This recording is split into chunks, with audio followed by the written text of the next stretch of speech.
Y'all ready to be history? Get started. Welcome. Hi. Hello, everyone.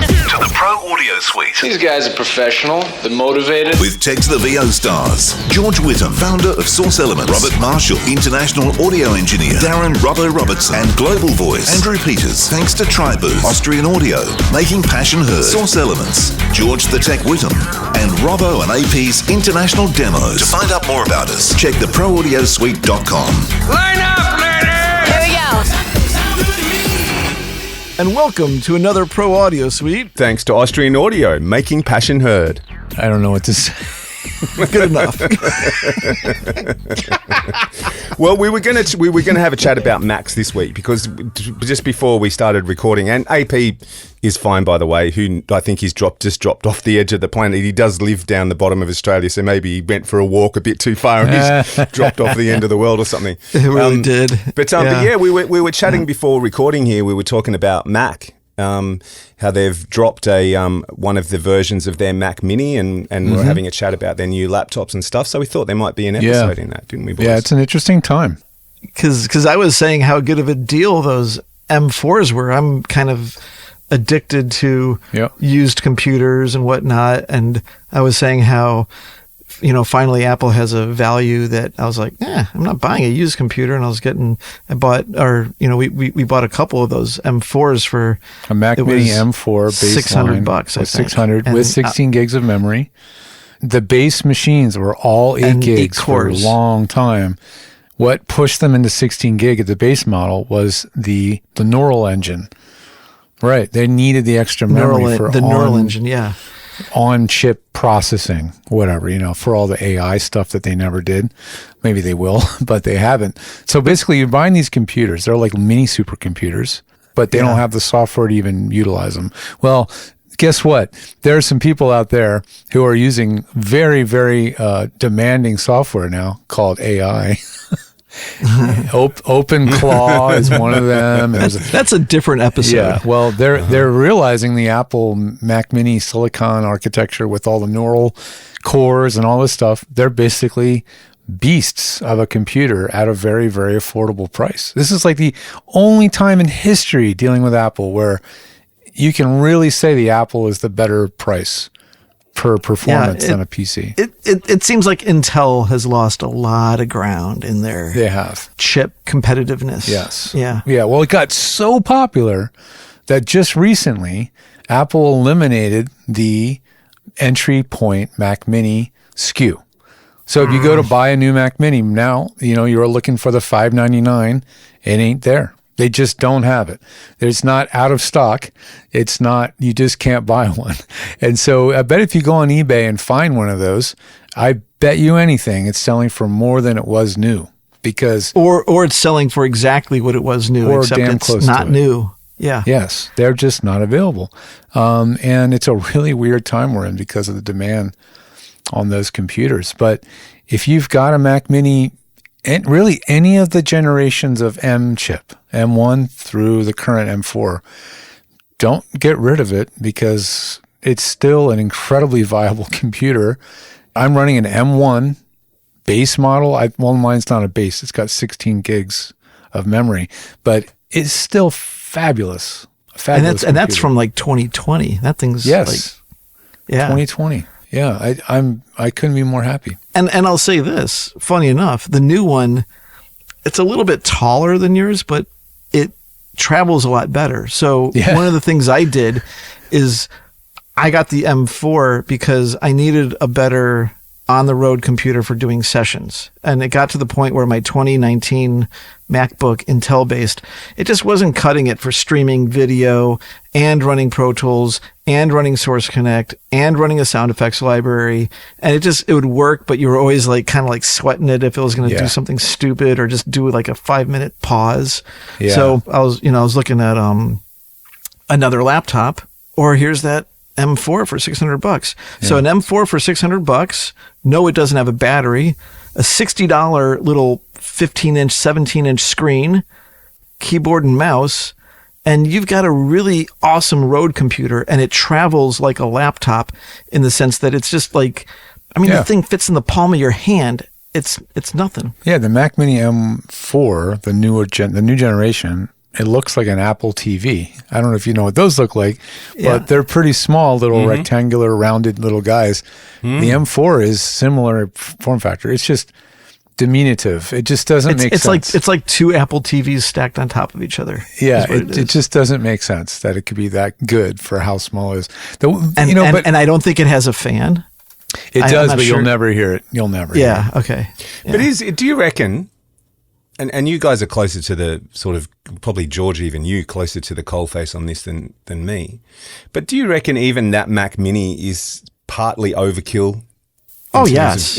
Like most of our audience of voiceover artists, right? For me, that Mac Mini would still be way more than you could ever possibly even get close to pushing to the limit.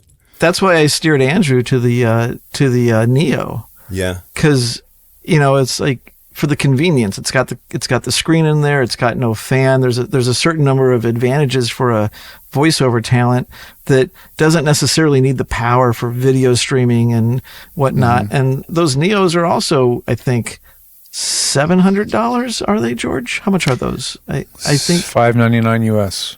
Yeah, so they're also a good deal, and they're running off of a cell phone chip. But when you benchmark it, it's still competitive with a really top of the line computer from 2020-ish or 20. I'd say that Neo just gets to where the best i9 or in that area of the i9 chips were that you were spending $3,000 on. So a 13-inch Neo with what's that? I think it only has one spec. It's about $850 here. Yeah, $850. That's a good price. Anything under $1,000 in Australia. That's a good price. Absolutely. Yeah, totally. It's just a great deal. So Apple, the Neo is a really interesting machine. I had a client of mine buy two because he likes to have duplicates of everything, and so he bought two. And he was trying to just plug it into a 4K LG monitor on his desk. It couldn't figure out what to do with the monitor. It couldn't hang. It couldn't handle it. And so I started looking into its spec for external monitors. Well, it has two USB ports, but only one of them is DisplayPort compatible. So really only one of the ports will work with displays. And then it's still not a bad spec. It'll run a 60 hertz refresh screen 4K. But apparently just certain monitors are running at higher. This is common. The Mac Studio, not all the USB ports are equal, and only some of them work fully with certain displays. Well, and I think the same thing is true of the Mac Mini. The crazy thing is the only display that this gentleman happens to own in his studio at home is a couple LGs and an Apple Studio display. Now, a lot of people don't he's got buy two this. of each, though. Yeah, the Apple Studio display. Well, he has two of each because he has two residences. So he likes to have parity, everything between the two. Yeah. So are his two houses exactly the same? Exactly. The same square feet. They're both 1,240 square feet. That would be really weird. That would be exceedingly weird. That I have not seen yet. I've seen some weird stuff. Welcome to the Truman Show. Yeah. Right. Set A and set B. Reset set A. Let's go. He's got a wife at that house, a wife. They're exactly the same dimensions. They look exactly the same. Same dog. Same dog. Yeah. Spuds. I hope he's listening to this. He's laughing his ass off right now.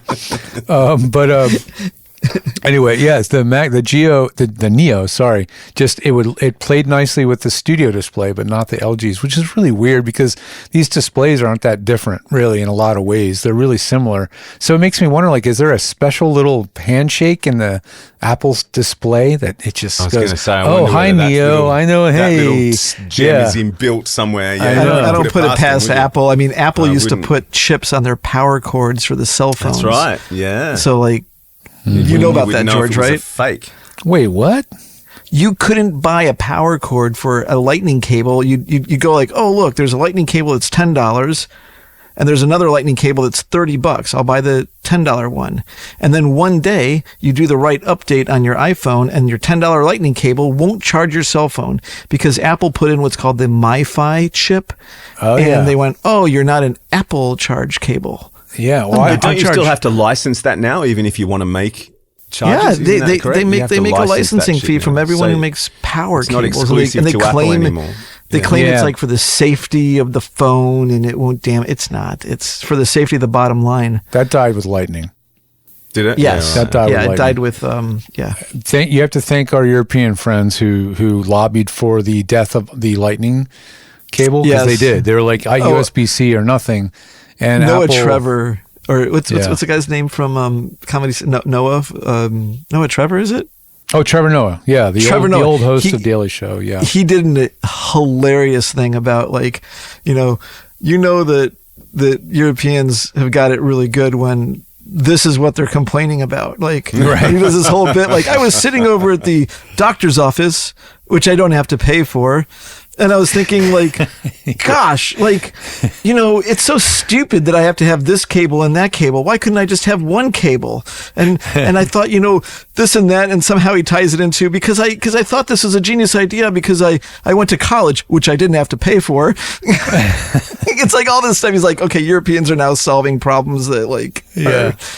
Well, it's USB crazy, cable. but it's true. I mean, that's the reason lightning is gone. So, now we're like looking at like, damn, here's a Mac Mini M4 256 gig for $499. But it's on auction. People are getting it's gonna smart. go. It's gonna go for the full price. You Yeah, watch. it's not buy it now. I was going to buy it. I was literally going to say, hang on, I got to buy this Mac, but it's on auction. But There's an impulse buy if you ever saw one. Yeah. But the Neo, I don't know. Oh yeah, I'm sorry. We were talking about Lightning port.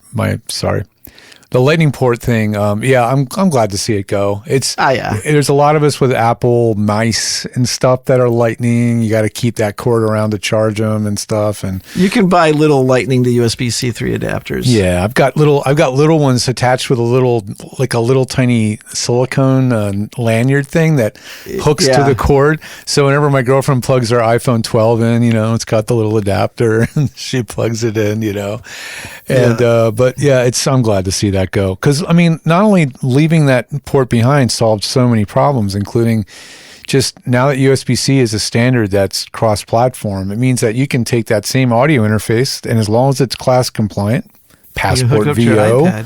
SSL, Scarlett is, you can plug that into an iPad, an iPhone. They will all talk to the device, record, and play back like a normal device. So here's a cool little opportunity for everyone still running a Lightning iPhone. If you've used them, the Shure MV88, do you know what I'm talking about? The little mic that plugs into the base of the phone, right? Yeah, they're really good. Right, little tiny guy MS. with. Does that It's an MS microphone. Yes, yeah, my it's stereo. mid-side, right? Freaking good. And I just snagged one for, I think I got it for $25 plus $5 shipping or something. Sweet. Yeah, and that was like a lot more expensive. I think probably those were $100 new. MV88, right? Yeah, they have a new USB version of it, and those are more. But the Lightning versions are like, people are just hawking them now. So if you're still, I'm still on an iPhone 11. Yeah. So, and yeah, it'll make a really good recording. Yeah. You got like a little $25, $50 at the most. I wouldn't pay more than $50 for them. Mm-hmm. And it's a here's sweet one. little Buy mic. it now, $40 free shipping. Yep, for the Lightning. Good one. deal. It's a really good. So we're talking Shure MV88 stereo USB microphone, yeah? Yep. Yeah, but the Do you Lightning want to know how versions- much they are here? $399. But that's the USB-C version. That's the So new. look for a Lightning. That's exactly Lightning. my point. The Lightning ones are now been devalued because because they're no longer So so can you buy a cable that's a cute little clever adapter that goes from Lightning to USB-C and plug it into your phone? I don't know, because I mean usually some of these things work. For instance, George, if you remember the Alesis thing that you gave me, the dock. I found a 30-pin to Lightning adapter. Yeah, I remember that. And it works. Sure. Nice. I can't get any software that's meaningful, on it, but it's still kind of cool. Do you stick your iPhone 11 in there? No, I have old my iPad. iPad. I can use it with an iPad 1 or an iPad Air, old iPad Air. Yeah. It's kind of weird. I have this weird thing about, like, I just like seeing old things work again. I do too. Like, There's just it's like, something about it. It's just like this thing got devalued in an arbitrary way, but it's absolutely still a useful piece of hardware. It's just, it's so frustrating that that's been made legal and normal, And I know we've had these Right to Repair Act things pass in the U.S. and do they really have any teeth or not? And does it really matter? I don't know if you know about this, Robbo, but we literally try to pass a law that says products have to be repairable. Yeah. Oh, well, not only they have to be repairable, but you as the manufacturer cannot say that I am the only party that will repair this. Yeah. Repairable by the user. By the user. You are allowed to get into it. Like Tesla caused this problem. A lot of manufacturers cause this problem. And if you I think hood, Apple might have been one of them. You open the bonnet or hood of a Mercedes, and there was literally a plastic lid over the fucking engine bay, and it says there are no user serviceable parts under this cover. Well, like, are you kidding me? Apple would come up with a new head for the screws every couple of years, so that you'd have to buy some stupid screwdriver that they patented so that you couldn't get into it. And they're or a so classic tiny. example of Apple is the original classic Macs. Yeah. They made the hole for the screw to get into it so far. You needed a screwdriver that was like a foot deep to be able to like open it. They would just make it so that you couldn't get into the goddamn thing unless, it's like purposeful. Yes. They are like well, that. here's one for you. This is a very Aussie one. My old man gave me his chainsaw, which he bought it back in the 80s. We used to have Dad was a country boy, grew up in the country, and we had a hobby farm that was 30 acres we used to go up to every weekend because Dad wanted to teach my brother and me. Nice. That's good. About country life and all that sort of shit. Yeah. So anyway, he's had this chainsaw that long, and he gave it to me recently because he's just turned 83 and he's sort of like, I can't use this anymore. Do you want it? And I went, yeah, okay, I'll take it. And I tried to start it. And did he give you the hockey mask with it? It wasn't right. Yes, that's right. That's right, exactly. So anyway, look, it's a Stihl chainsaw, right? So it's a pretty good brand. So I took it to the local Stihl place and sort of said, look, this is the story. Can you fix it for me? And he looked at it and he said, I can't touch it. And I said, why? I said, because you're still, and there's no brake, hand brake on the thing. So when you pull it's illegal now. So legally he's not allowed to touch it. Oh. And he said to me, don't tell anyone I told you this, but here's this guy, Gordon, here's Gordon's number. Give him a call. Right? Gordon doesn't give a shit. I called Gordon. Well, Gordon, right, here's the thing, right? I feel good on two levels here. Gordon, I just got a message from Gordon. He's the Shade Tree gas. Do you know how much Gordon charges an hour? Gordon charges $34 for his labor an hour. Oh my God, that's He's cheap. fixed my chainsaw. It cost me $72. That's awesome. Right? And Gordon is about the same age as my dad. He's a little bit younger than my dad. He's in his early 80s. And the only reason he's working is because his wife has cancer and he can't afford her care. So he's working again. So it made me feel good on a whole bunch of levels. Yeah, But exactly. it's like, how fucked is that you don't have, but that, as I said to him, that's my call. If I'm stupid enough to cut my hand off with the chainsaw, how's that your problem? Right. That shit happens all the time though. Like, I have an air conditioning system that like popped a leak and it just needed to be fixed. Like it was possible to weld it. And they're like, I'm sorry, we've changed the fluid that needs. So now you have to get a whole entire new air conditioning system, inside units, outside units, supposedly because it ran the wrong fluid through the tube. You have to change the tubes that go through the house. Like really, really huge increase in price to deal with this. And you're thinking, okay, they changed the fluid because one fluid is more environmentally safe than the other. Right. But what is the environmental impact of all new freaking metal units? And I was like, really? That's the like, stupidity of the whole argument though, isn't it? Let's be honest. Yeah, it's literally in the same thing that the air conditioning guy's like, I am legally not allowed to fix this. Yeah. Totally unrelated, but since you're on a tangent, skis. If you take your skis into a ski shop and have them tune your skis, your bindings, if they're too old, they won't touch them. They won't I think touch it's them 7 either. or 8 years. They're like, those are too old. I can't work on them. Wow. I'm like, get the fuck out of here. Yeah. But, I mean, to bring this thing back on track, though, I mean, it's just occurred to me listening to us talk about this, though, right? Getting back onto the Mac subject is, yes, you know, even at these prices, you probably are paying a little more than you would for something that's not a Mac. But I think the other thing about Mac is its longevity. I mean, I've got a 2010 cheese grater sitting under my desk that still runs as reliably today as it did the day I bought it. You know, Until now it it's a goes server. Okay, until it goes full freaking circle. Here's a funny Mac story. Okay, so certain Macs can't get past High Sierra.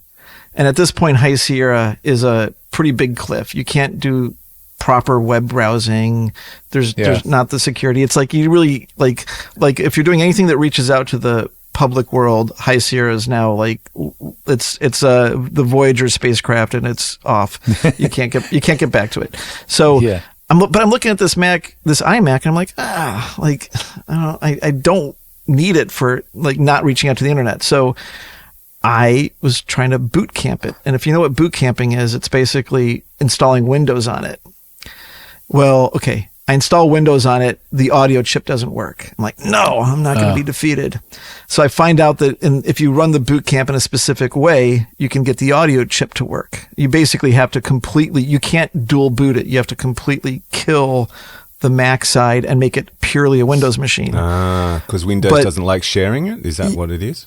It's in the way it formats the hard drive, and because of the way it formats the hard drive, the way it boots up, if you boot it up with this initial Mac boot, the Windows will never see the audio hardware. But if you initialize the BIOS with the original whatever Windows BIOS or motherboard BIOS, it has to run a virtual BIOS. If you're doing the dual boot. But if you don't run a virtual BIOS, then it sees all the hardware on the motherboard and you get the whole computer. I mean, camera, audio, the whole deal. So, the way they do the installers, this and that, you can't go straight to Windows 10. I had to go find Windows 8. You can't get it at the Windows. I had to go download Windows 8, install Windows 8, upgrade Windows 8 to Windows 10. And now I have my my iMac from my mom. And it has a better life as a Windows machine than a Mac, because at least Windows 10 is still running. Actually, Windows just deprecated Windows 10 too. They just they cut that off, didn't they? Yeah. They killed it too, but it's still getting some security updates, and it drives a little bit further into the sunset than. Why didn't you just put Linux on it and be done with it?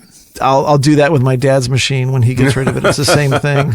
Because I did the same thing with a 10-year-old MacBook Air. It was my Would computer you put it into? It's called MX.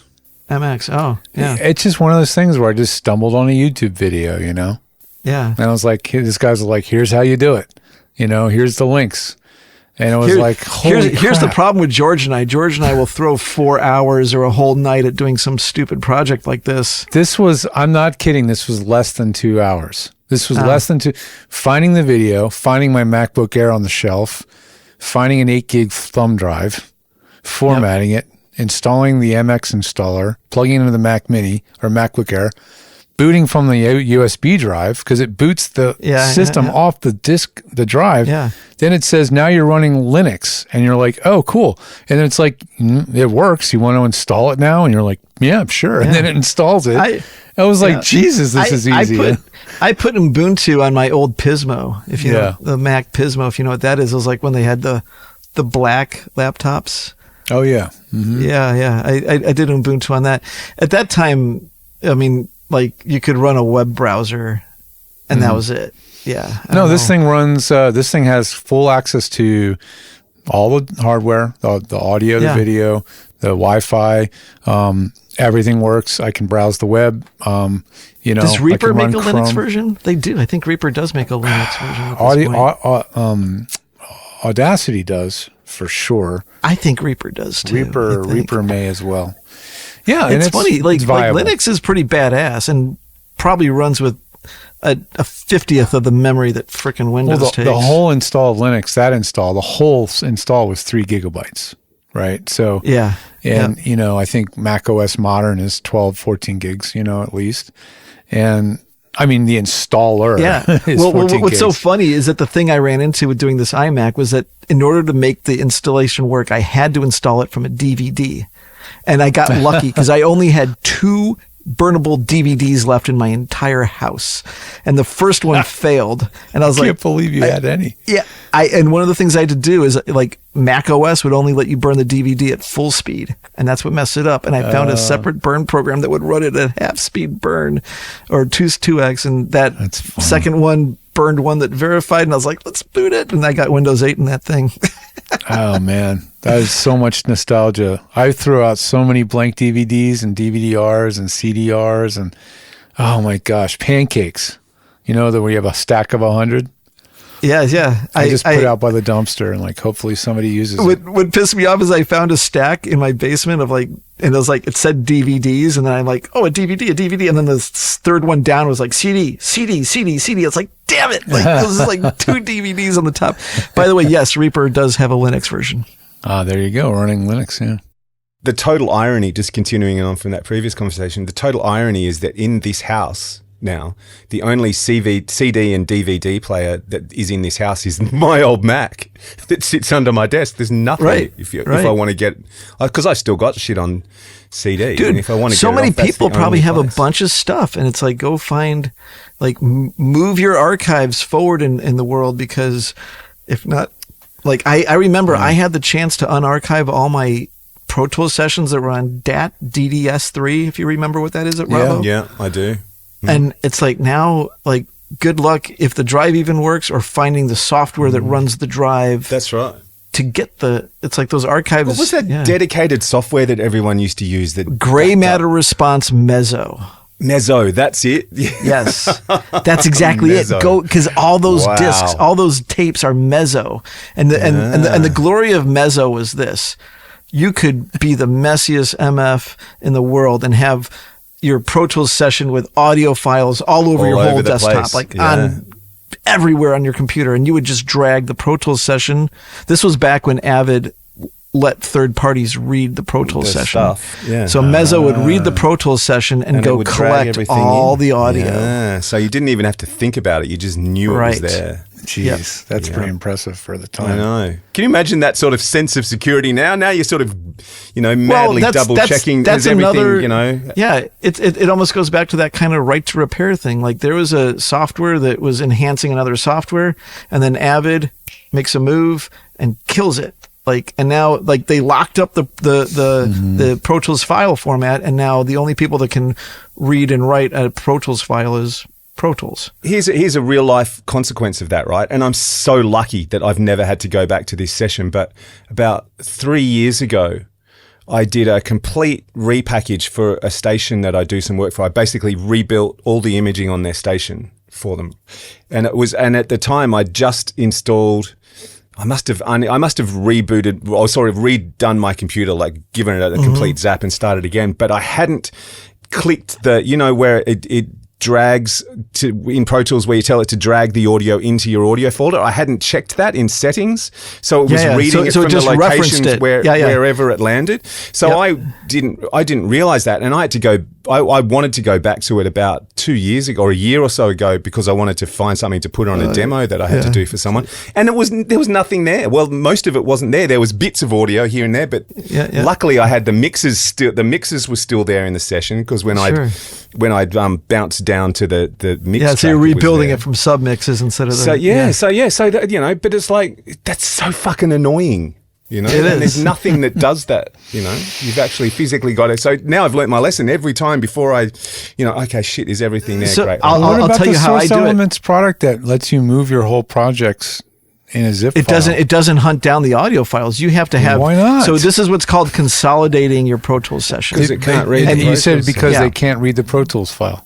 No one can get into it. Nobody can. Avid ended that. So here's a little thing for the Pro Tools users, at least the way I deal with it. And I don't know, Robbo, how you do with it, but I'm done with the Pro Tools session. I'll go over to the browser, and I'll scoot over to the section of the browser where you're looking at all the audio files, and you can sort it by path. Mm-hmm. And then so then you're looking at it, and you go to the top of the path. It's like, whatever you look at like all the way through to audio files. So the root level all the way to the audio files folder is the same.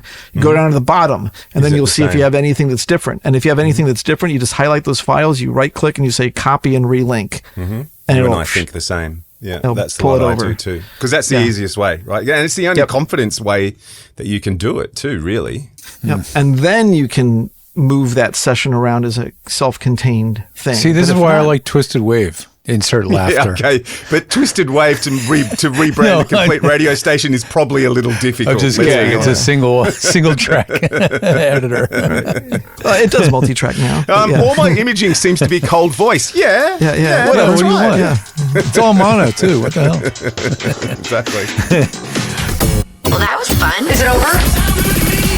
The Pro Audio Suite, with thanks to Tribooth and Austrian Audio, recorded using Source Connect, edited by Andrew Peters and mixed by Robbo. Got your own audio issues? Just ask Robbo.com. With tech support from George the Tech Whittam. Don't forget to subscribe to the show and join in the conversation on our Facebook group. To leave a comment, suggest a topic, or just say g'day, drop us a note at our website, theproaudiosuite.com.